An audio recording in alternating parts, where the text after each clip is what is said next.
Вроде бы ничем не примечательный люк стал местом для экстремальных игр подростков. До этого колодец был полностью открыт и ничем не огражден. Сейчас он забетонирован и стоит чугунный люк. Его не открыть без специальных инструментов. Этот ролик появился в соцсетях буквально накануне и взбудоражил родителей. Все потому, что дети устроили здесь игровую площадку.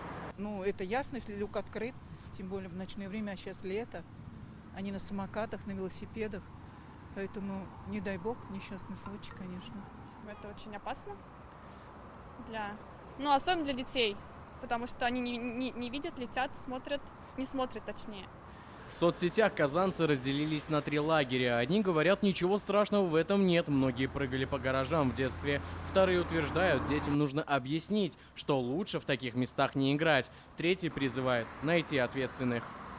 Конечно, ни то, ни другое не одобряю, но панику разводить не надо. Вы были такими же в детстве. Ничего сверхъестественного. Надо показать наглядно, что случается с теми, кто по неосторожности туда падает, и что с ними случается. Я там лазила в году 18-19, дети до сих пор пользуются. Нужно как-то закрыть не только эти люки, а канализационные каналы там тоже ходили. Резонанс был такой, что в дирекции парков и скверов Казани отреагировали оперативно. Сюда выехала комиссия. Они оценили состояние объекта, было принято решение о восстановлении люка. Как сообщили в исполкоме, крышку могли украсть. На самом деле в последнее время, что касается именно люков, наверное, начиная с мая ситуация участилась.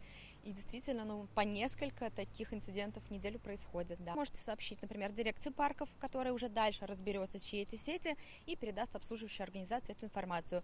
Либо универсальный совет – это обратиться в администрацию района, которые также обязательно отреагируют, сами разберутся, чьи эти сети, и уже проблему будут устранять. Таких происшествий в Татарстане за последние 5 лет десятки. Только на прошлой неделе в Чистополе 4-летняя девочка провалилась в колодец. Ее доставили в больницу с черепно-мозговой травмы и множественными переломами и ушибами. Она до сих пор в ДРКБ. Ее состояние оценивается как крайне тяжелое, подключена к аппарату ИВЛ. Как отметили в дирекции парков, при обнаружении таких объектов нужно сообщить об открытом люке в администрацию района и объяснить детям, что колодец не место для игр.